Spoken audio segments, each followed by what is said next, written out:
This is a description of Part A, Analysis of the Economic Conditions. And I know that you didn't enroll in the Human Resources graduate program because you love numbers. Maybe you took it because you hate numbers. But the reality is that in human resources, we need to speak the language of business, and that is numbers.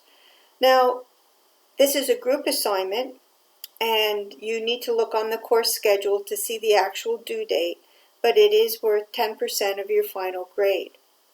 In the past, students have tended to divide this assignment up into sections, and each person works on a piece of it, and that's great, it works well. However, you do need to work as a team when you do the executive summary, and you're all responsible for the content. So just because you didn't write a section doesn't mean that you're not responsible for the content, and especially to ensure that there isn't any plagiarism in any of the sections. So it is a group assignment, and you got to think of it that way. So here we've got union and management sitting down at the negotiation table. They've done a lot of work in order to be ready to sit here. And in weeks 11 and 12 of this course, you're going to be sitting at the table discussing specific articles and changes you want. The first step to being able to participate effectively in this discussion is understanding the context for the negotiations. Now, you've seen this slide before in class. We talked about the systems model, and it shows how the environmental factors are external factors that impact significantly on the party's ability to change working conditions. And in this assignment, you are going to be focusing mainly on the economy. What's going on in the economy that's impacting on these negotiations? Is the union in a position of strength, or is the management in a position of strength because of economic issues? There are a couple of key parts to the assignment. The first one is the executive summary. Although it's the first section of the assignment, the team writes it last. And I'm really emphasizing the team writing it. Don't leave this to one person, because that person needs to pull together all of the sections and make sense of it. You only have 2 paragraphs to summarize those key findings and conclusions. So everybody really needs to be at the table to craft the answer to this part of the assignment. And I want you to focus on highlighting key issues you've uncovered in your research, and tell me how you think they're going to impact on the negotiations. The next section of the assignment is the analysis of the economic conditions. And there are 3 basic sections to this analysis: the economic indicators, the demand for labor, and the manufacturing industry. And when you look in the assignment, you'll see I've been quite clear in terms of what specific information I want you to go and research. Now, groups have taken very different approaches to how they've divvied up the work. Some groups divide it up and put 1 or 2 people on each section, but other groups, understanding that they need to be able to work with this information at the negotiation table, decided it was a better idea to work on it as a team so everybody understood all of these pieces. Okay? These are like the building blocks of what you're taking to the table. So you need to be able to talk about all of these things, whether you've done the research or not. I have put all of the information into a chart format, and I want it to stay that way. So you'll see the charts that are in the assignment, and what you need to do is to fill in the charts. But just because you're filling in charts, it doesn't mean that you should use point form. I want full written sentences. I also want it to look professional. So if you need to reconfigure the charts or the pages in order to make your paper look professional, you should go ahead and do that. But remember, there's also a limit in terms of how long your assignment can be. And the last piece is remember to cite. Cite in text. So when you're taking information from a source, I need to know the source. And then you'll see at the end of the chart, I've put a section that says resources. So I want you to put all of your resources in there as well.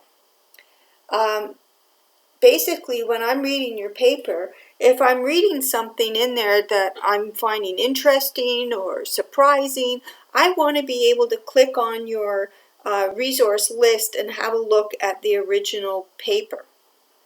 Now, I've talked to the library staff about the assignment, so they should be able to provide you with all kinds of help in both finding appropriate research sites, and also if you're not sure on how to do citations, they can help you with that. Plus, there's that tutorial that I've given you a link to on their site.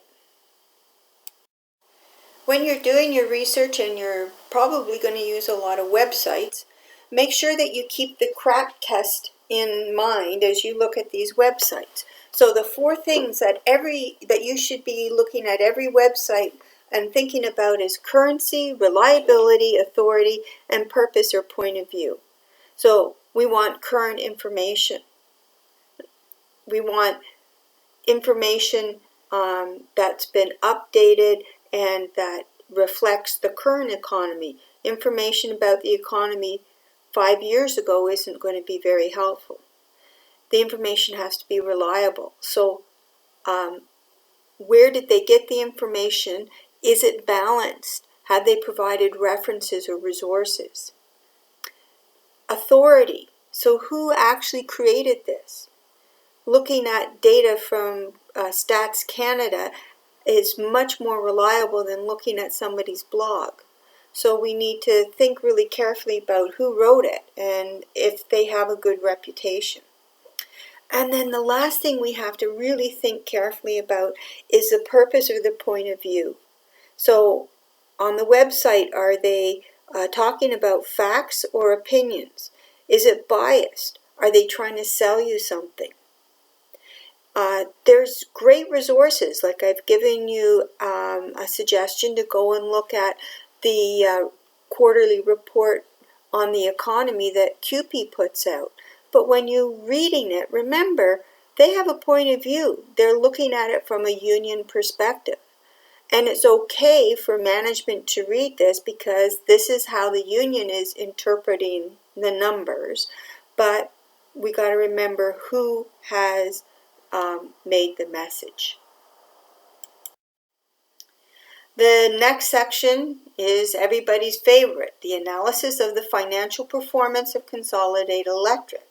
We got to understand if Consolidated Electric is in a good financial position or not, because that will impact on their ability to spend money on improving working conditions. I know you're not an accountant or a financial advisor, but in human resources, you still need to be able to look at basic financial information and determine if a company is profitable or not. And that's what I'm asking you to do. So there's 4 key financial measurements that you need to analyze. And they're the sales, the gross profits, the income before taxes, and the net income. If you have a financial background and you have the ability to do a more sophisticated analysis, you're welcome to do so. But all I'm asking for are those 4 basic pieces. When you're looking at it, make sure you look at trends. There's 4 years of data, so you need to look at what's been happening year after year. This is where charts and diagrams will make a huge difference for your understanding of what's going on financially at Consolidated Electric. Because what you need to do is to make a projection into the future. Will they continue to perform financially the way that they have? Or do you anticipate a change, either up or down, in terms of their performance? So look at those trends very carefully. This part A is the foundation of your arguments for changes to this collective agreement. So it's critical that you do your research, that you look carefully at this, and that you understand these elements, even if you divide it up. If you do the industry and you're looking at the manufacturing industry, that doesn't mean that you don't have to understand the financial analysis. So you need to understand all the pieces, because as you are working on your individual article, that information will be needed to figure out what changes can or cannot be made. So good luck. Enjoy the assignment. I know that you're confused, or a lot of people are confused by this assignment, but the importance of this foundational work will become much more evident as you continue in your process of planning for the negotiation.